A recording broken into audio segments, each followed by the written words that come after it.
Assalamu alaikum, I'm Aisha and you're watching Samaa News. Here are today's headlines. The United States and Iran exchange fresh military strikes for a second straight day on Thursday, escalating tensions across the Gulf after Washington targeted around 90 Iranian military sites and Tehran retaliated with missile and drone attacks on US-linked bases in Kuwait and Bahrain. The US said the strikes targeted air defense systems, missile and drone sites, naval assets, and military infrastructure following alleged Iranian attacks on commercial vessels in the Strait of Hormuz. President Donald Trump described the operation as retaliation and warned of stronger action if shipping attacks continue. Iranian media reported explosions across several southern cities, while authorities said at least 3 people were killed near Avaz. The Islamic Revolutionary Guard Corps said its attacks on US military facilities in Kuwait and Bahrain marked the first phase of a punitive response, warning of further retaliation if US strikes continue. Iran's top negotiator and parliament speaker Mohammad Bakir Kalibaf warned the United States that any further military action would be met with retaliation, declaring, "If you strike, you'll get hit." In a post on X, Kalibaf said the Strait of Hormuz would reopen only under Iranian arrangements, rejecting what he described as US threats. His remarks came after fresh US strikes on Iran and renewed attacks targeting American interests in the Gulf. The exchange has cast doubt on efforts to turn the recently signed Memorandum of Understanding into a lasting peace agreement, with US President Donald Trump saying he believes the deal is over. Iran accuses NATO Secretary-General Mark Rutte of admitting Europe's willful complicity in the US-Israeli military campaign, saying countries that provided logistical support and military infrastructure share responsibility for the conflict. Foreign Ministry spokesperson Ismail Baghaei said nations that allowed their territory and bases to be used cannot evade responsibility for what Tehran called an unlawful war of aggression. The remarks came after Rutte defended recent US strikes on Iran as absolutely necessary and said thousands of US military aircraft had operated from European bases during the conflict.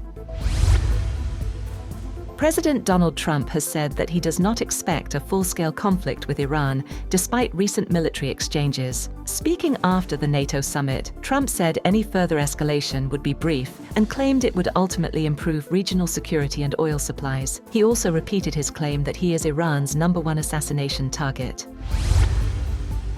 Iran has warned the United States against any military invasion, saying not a single American soldier will return alive.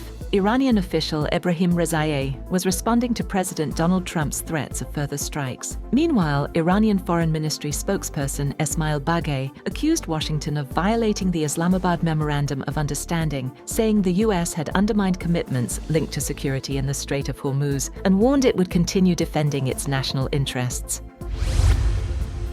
Pakistan has urged the United States and Iran to honor their commitments under the Islamabad Memorandum of Understanding as tensions in the Middle East rise. The Foreign Office called for restraint, dialogue and diplomacy, saying renewed conflict would serve no one's interests. Islamabad also reaffirmed its readiness to continue playing a mediating role between Washington and Tehran.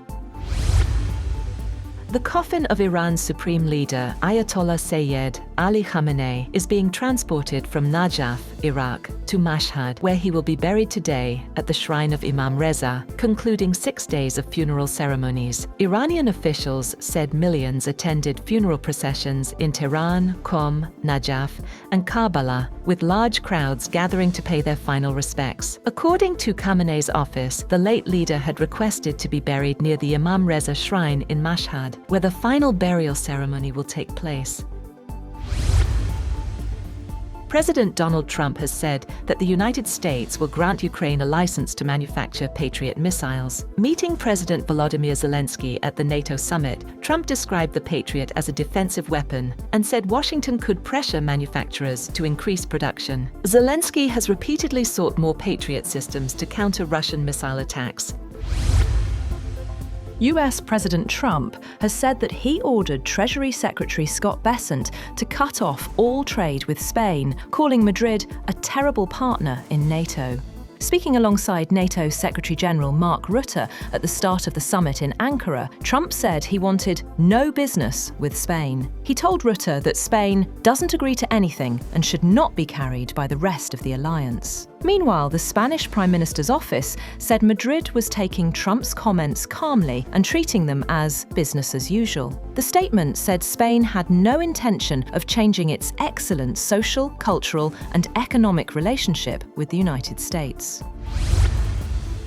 Pakistan's security forces have reportedly killed 54 terrorists in retaliatory operations following 3 major attacks in Balochistan. Addressing a press conference, ISPR Director General Lieutenant General Ahmed Sharif Chaudhry said that 42 civilians and security personnel were martyred in the attacks. He said operations in Ziarat, Mangi Dam, Karan, Dalbandine, and along the N25 highway eliminated the attackers. He also criticized India for backing the violence and said that Afghan nationals operating from Afghan territory were involved in the attacks. That's all for now. For more updates, visit www.samaa.tv. Thank you for watching Samaa News.